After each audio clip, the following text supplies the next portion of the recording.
on the group server about it, and they were like, "Oh, right, the plush meetup," and then they were like, "This tied in with it." Yeah. So I think the moment the question was asked, they're all in the car. I'm just on empty right now. we may do. What are you doing tomorrow? Off the schedule? Just kind of stage a bit of a coup for that. Oh God, they're very pretty. Especially that one. I've never seen a nudie one.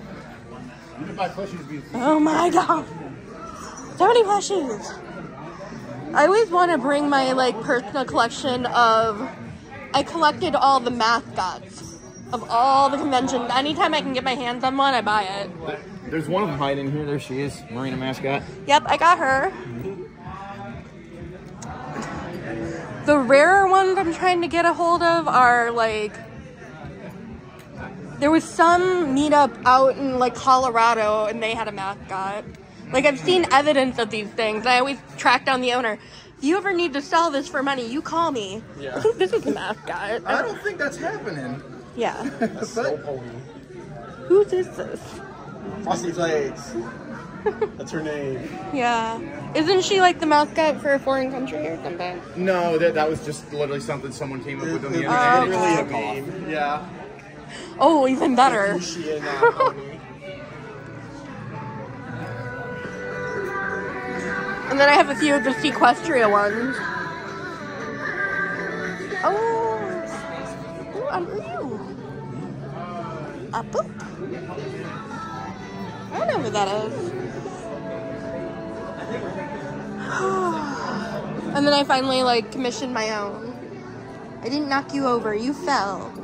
It wasn't me.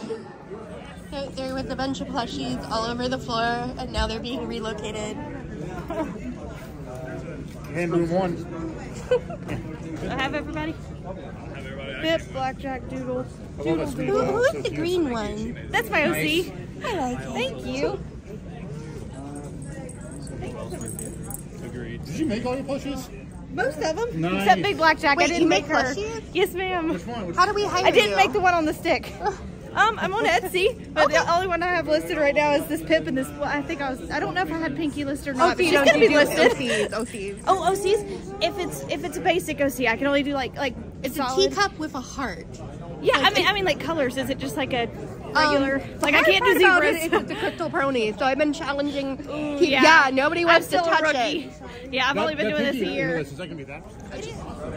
We're having fun.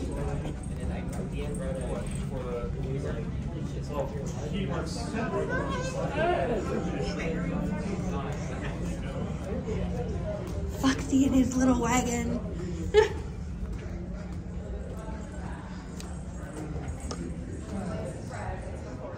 I'm gonna follow you. Okay. What's going on? You're so cozy.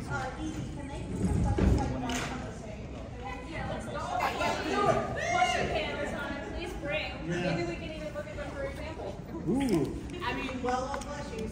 Here, maybe we can. How about we scooch the table back? I'm sure you can put the wagon in the front and then just hang them all over the edge and make quite a big one in it. Space between the things. Or maybe they'll stand on the floor. Let the people do the thing. The making of a wall. But it took you a lot of time and a lot of yarn. You gotta realize, crocheting is a really tedious process. You have to make sure you don't mess up. Yeah, exactly. Some of the smaller ones, they don't take as much, not even a full skein, so I wouldn't charge those as high. I think the smallest, lowest priced one I think I've ever had was maybe like $25, $30. So I have a very wide range. So, all sorts of and the small ones Oh, get safety eyes.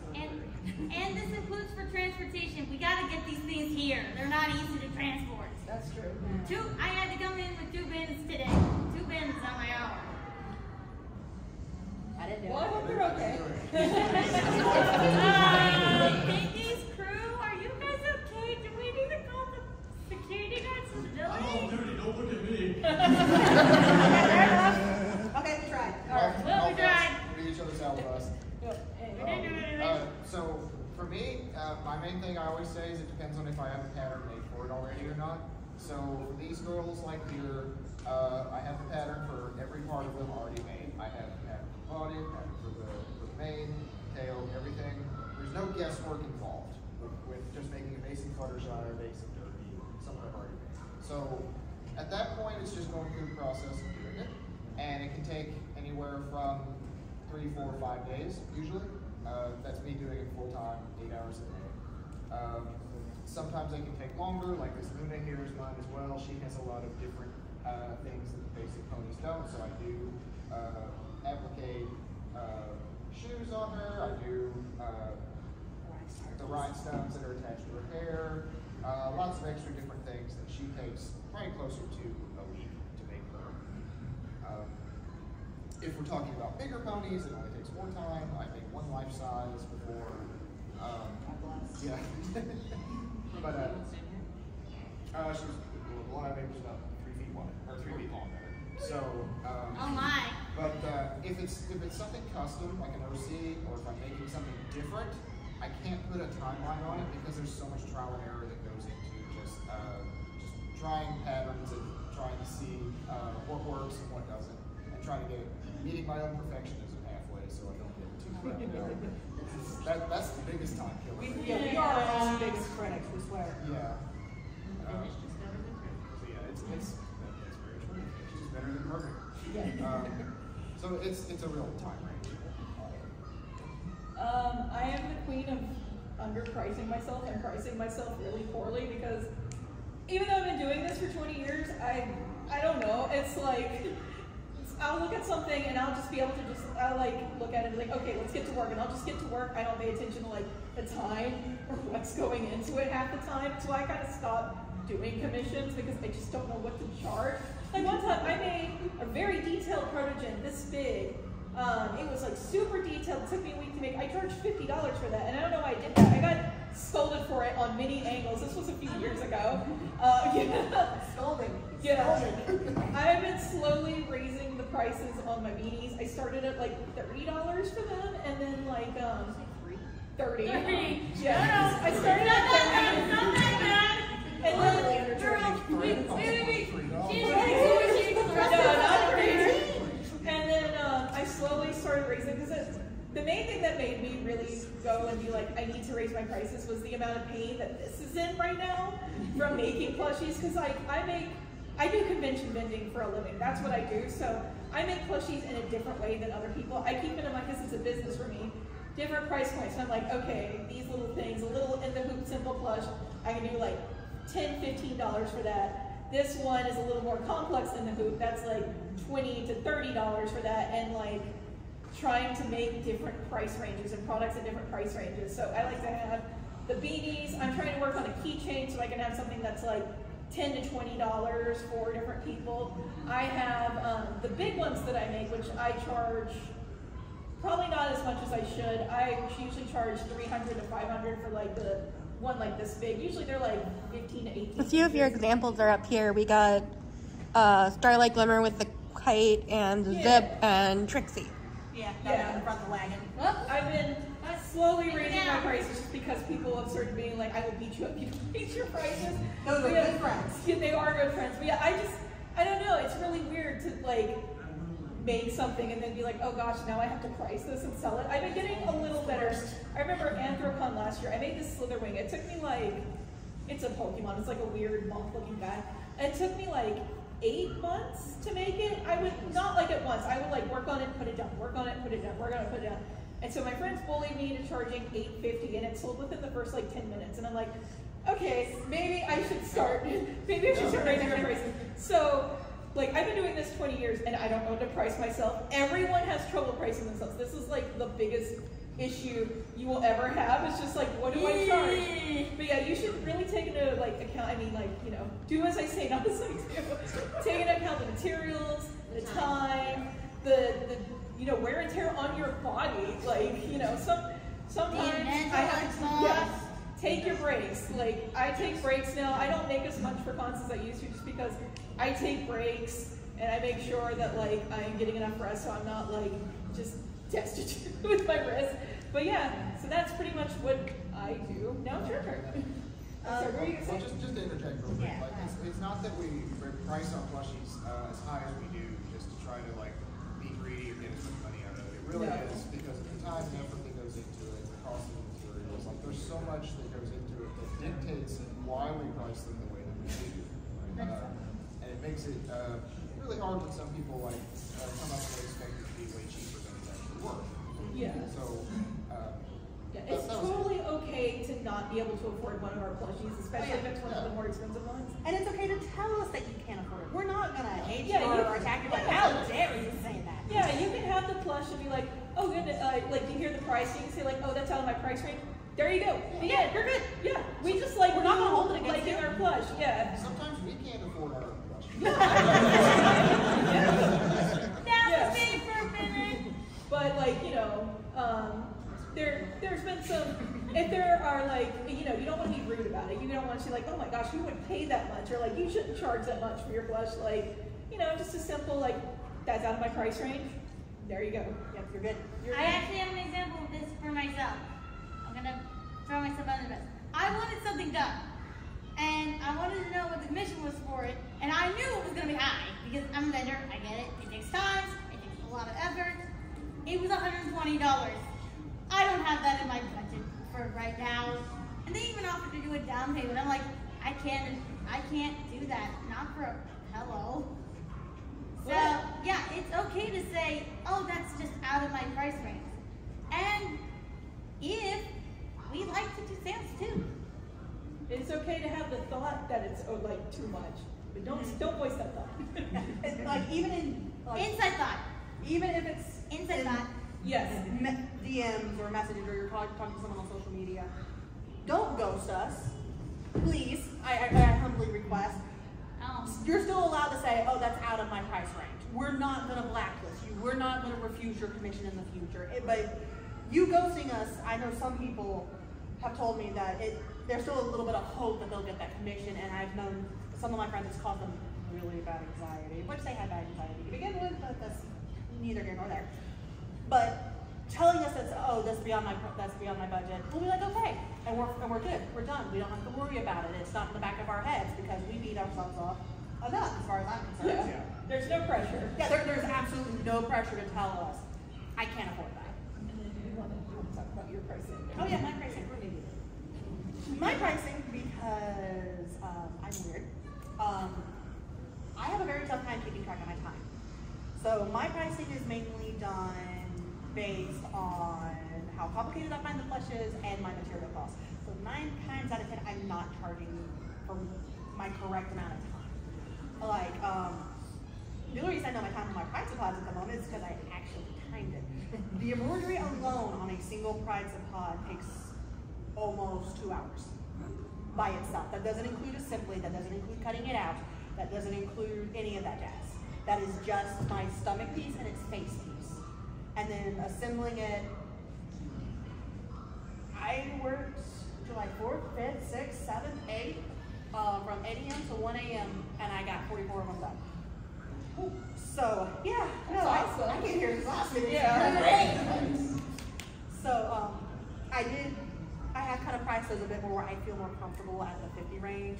Now, when it comes to ponies, kind of like how he was saying, if I have the pattern, I'm going to charge less. If you want a custom pose, or if you want something a bit more difficult, then yeah, that price is going to go up because then not only is it taking more time, it's going to take more material because we're going to have to test that pattern. We're going to have to tweak it. We're going to have to alter it. We're going to have to change it and things like that.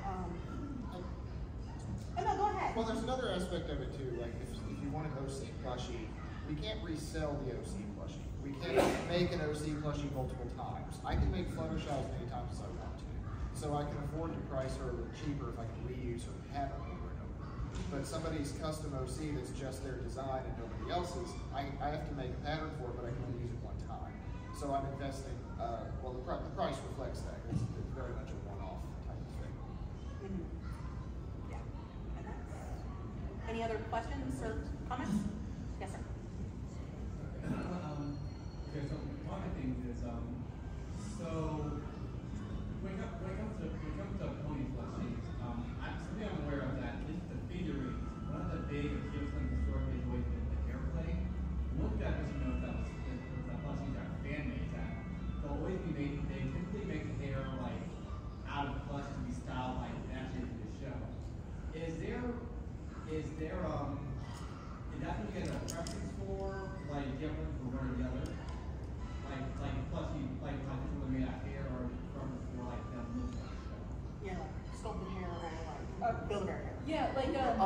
Jack Larson is a plush maker that does like actual brushable manes and everything, and he does them like beautifully. They come out amazing. It really just comes down to our personal preference, because like it is two different types of ways of making a plush to do the brushable hair versus the minky hair, and I prefer doing minky hair, so that's what I do. But yeah, it's just, it really comes down to the maker's preference, I'd say. What do you think? I think it's the same way. I prefer making sculpted hair, but that's just it. That's my preference.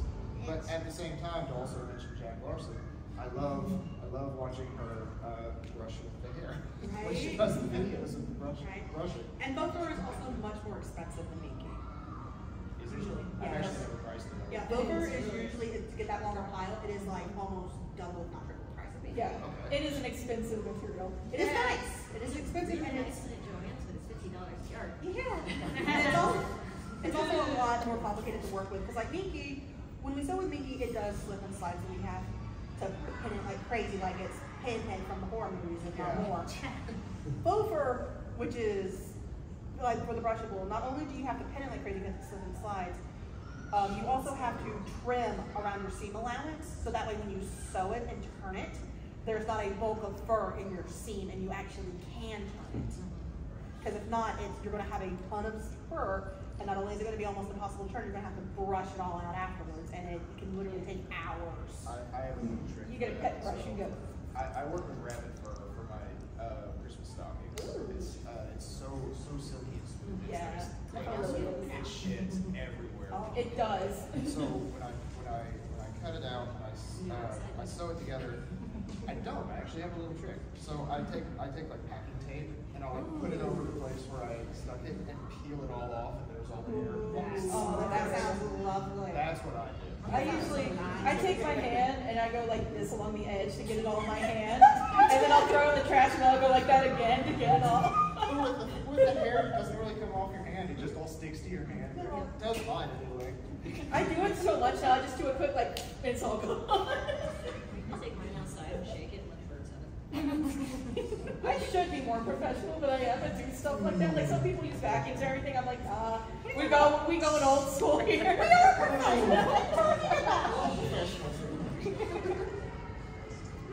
Yes, I can't answer this one. Oh yeah. When you can't find the right color, Joann's or Hobby Lobby, who's your Minky dealer then? Do not buy Minky from Joann. Let me go with that first of all. I'm sorry to interrupt. No. Their Minky is really terrible quality. If you pull it too hard, it will rip, and it's not very soft at all. No, Joann. Okay, sorry, go on. I do use Minky from Joann for testing though. Yes, That is a good thing to use it with. Because it's half the price, it stretches the same way, and it works for that. But as far as, I don't actually have one single supplier for my Minky anymore. I have two, but I use a lot. I kind of shop around. Yeah, fabric.com closed RIT. Yeah, rip. Fabric.com. I use a company called MissouriQuiltCo.com. They usually have a bunch. Their customer service is lovely, and they have a point system. So when you order, you get points that don't expire, and you can use it to discount. Oh, that's cool. I didn't know about that. So great. I've been using Cali Quilt Co., which is the same in California. Cali Quilt Co. is the other one I was going to talk about. They're on Etsy. Do you have their own account? Yeah, they have their own website. Okay, yeah, that was the other one I was talking about. I will say this about Cali Quilt Co. One time they said, I was trying out their fur to make long Furbies with, and they emailed me and said, hey, we're out of these two colors. So I just said, hey, this is what I made. Sent them a jump scare photo of long Furbies. I'm like, what furs do you think would work best for these? And they said, oh, we got you. And they sent me two random ones. It was great. Their customer service is top notch. Yeah, I agree. I'm like, just pick two for me. What do you think will look good on these things? And then, you have another? You said you don't have one main service. I don't have a main, but I do use Missouri Quilt Co. I have been using that. Yeah, they're I'm going to try They don't have that. it, which they have most things, but Yeah. other than that, I just kind of like Google search. Yeah. See what pops up. I know How Fabric has Minky now. There were a lot of people get their fur from for fursuits, but it takes a long time to arrive. So like me, with me doing so many cons, usually I do like one a month. I just don't have time to wait for that, so I don't recommend them if you need it in a set amount of time. And then where do you get your yarn? Everywhere. Everywhere. Fair enough. Fair enough. Hey, have you ever gone to the thrift store? That I do have to clean first if I try. I try not to get it from the thrift store. There are a lot of people, grandma died, and then They put it yarn just comes out. in the bin, they'll put it in a bin in the corner. I buy so much yarn to the point, it's ridiculous at the thrift stores. We have a question back here. Thrift store fabric is good for like your own personal projects, but I wouldn't use it for something wanting to sell. Yeah. Okay, what was your question? Piggyback. Welcome back. I recently got a rainbow dash to build it, and for some unknown reason, somebody did, and I don't even know how they did it, pulled on her cutie mark springs. Oh no. It's not broken or anything, it's all completely still attached. Is there any way to re-pull that attached? If it's what I'm, oh, it's the embroidery. Yeah. Yeah. I believe he's talking about There's- this. I think Yeah. they're talking about this. So that's Hi, sir. I'm not right. I'm not part of the panel. It just depends that. Yeah, I got Okay, one now. question. But I came up with the bill there. So I think he's talking about here. Yeah. So what that is it's called applique or what's the other thing called? Satin stitching. Yeah. Satin stitching is when you use the embroidery machine to go, or not embroidery machine, your sewing machine to go around a piece of fabric on another fabric. So the other bit of it is stitched down. The applique is just giving it a nice finished looking seam. And so once the thread is out, there's really not a good way to put that down.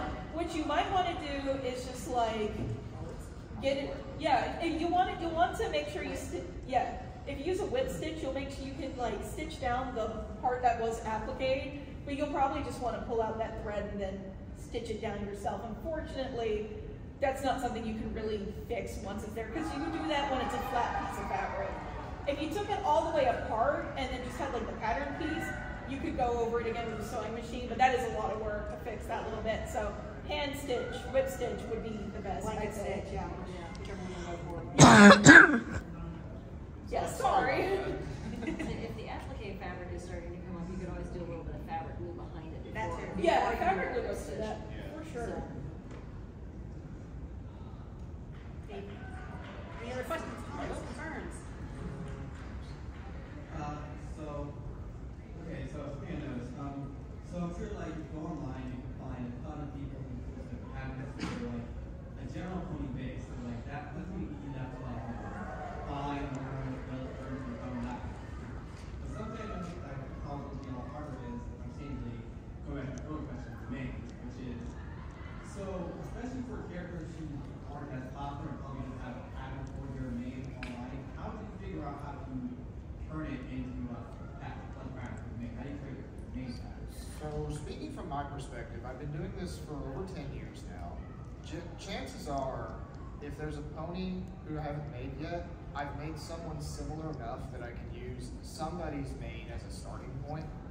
And generally speaking, there's only two really types of manes. There's either a flat mane or there's a stuffed mane, or a three-dimensional mane, like Derby there.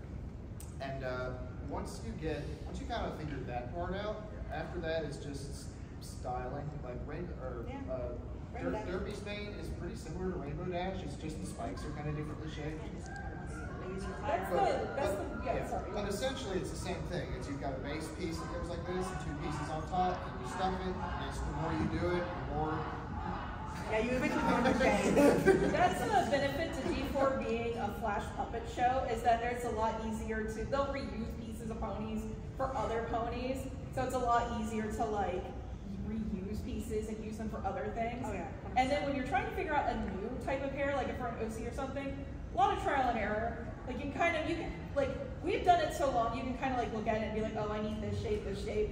But when I was first starting out, it was a lot of like, all right, let's go to the graphing paper and draw it out, let's see what'll work. Testing it on like, you know, you get that Joanne Minky or something cheaper, like fleece, to test out your patterns on, see how it looks once it's all turned inside out. So that way you're not wasting the actual main Minky. Someone had me make a Rolling Thunder plush, which she has the really tight, curly, grainy hair on top. And I found the best way to do that was, instead of trying to somehow make it one solid piece, which is what it would actually be if it was real hair, make it a bunch of just little tiny curls and just little pieces, just individual pieces. And then I just like position them around until it finally looked right. So sometimes you can fake something looking like a whole piece, even if you're using a bunch of little pieces. That's another little trick I find too. Yeah. Break them apart. Yeah. All right, I think, I know she had a question. okay, yeah, we'll answer that question, then we should probably make closing remarks. Yes. Okay. Can I go? Yes. Oh, so I keep asking this, and I think I've been asking this for 4 years. Has anybody done a crystal pony? Crystal pony. Yeah, I've been challenging, and I finally commissioned some guy in Mexico named Plushie Shy, and they're up for it. And they tried talking me into doing a print screen. I'm like, no. So now what they're gonna do is do a patchwork, I guess. And we'll see it when we see it. But yeah, I was like, has anybody else ever done this? I haven't. Yeah, I've asked you a million times. I have, there are 2 methods of which I have tried. The first method I did was my idea was to use crushed velvet. Okay. Which is completely different than, but it had that nice sparkle to it. Yeah. The other method was actually a method I learned from Naz, which is all airbrush. Airbrush. Yeah, and then you just airbrush all the different lines and shapes. And she's done crystal ponies and they look fantastic, but they just take forever. Who's the person that did that? NazFX. Okay. NazFX. I keep trying to find stuff online or other examples, and I just never see crystal ponies. Yeah. I don't know what the deal is. Naz hasn't done a lot of ponies recently, but if you go onto her DeviantArt, she has done a crystal Princess Cadence. Yeah. And it looks I need to beautiful. see They're this. one of the top makers. They're in Australia, and they're one of the top makers because they have like a huge studio of just every single type of like machine that you could ever possibly want. That is pretty much one of the main like limits to growth at a certain point. Is just what machines you have access to. And so Naz is like what we all dream to aspire to with all those machines. Okay. Or me Plushie. Oh yeah, me Plushie. Thank you. I think we need to wrap ups. Yeah, we need to. Well, there was 2 more questions. You want to ask this last question and be done? Okay, well, it's 5:59, so just give me. Yeah. Okay. Two real quick questions. Well, mine's fairly long, so. Okay. Come up to us. Well, I do definitely want to have a stage. What's the best way of cleaning Mickey? Full-X. Well, What the hell is Family channel. Yeah, it's F-O-L-X. F-O-L-E-X is how you spell Full-X. It's a type of cleaner for your fabric. It is awesome. I don't know where exactly you can find it because I just buy stuff off Amazon now. It's powder, isn't it? Is it the powder or is it the liquid? There's 2 different varieties. Okay. It just depends on what you get. Yeah. But basically, you'll do spot cleaning like this, where you'll just put a little bit of water and a little bit of soap, and then you just use a toothbrush and kind of brush. Toothbrush. What And about then, a wet vac? as Like it's- A what? like a carpet cleaner, wet vac. Wouldn't recommend it because the stuffing. Yeah, I wouldn't recommend it. Stuffing too. I know one thing is as your plush is drying, if you like periodically brush it with a toothbrush, it'll help the nap of the minky stay nice and Yeah, so you healthy. should keep Yeah. brush it in the direction of the fur. All right. And cold water, not warm. Warm Yes. water since. Yes. All right. So let's do our closing statements. So I guess we'll start with you. Which end do we start with? I don't know. I jumped in halfway through the con. Yeah, I thought you were making a comment about Full-X, to be honest. Why don't you start? What am I supposed to be saying? Probably start at the other end. Closing. Okay. Professionals. Yay, friendship! We should do a panel like this again. Hey, if you guys let me jump in, I'll do it. So, what, Just closing remarks, like saying your piece, saying goodbye, all that good stuff.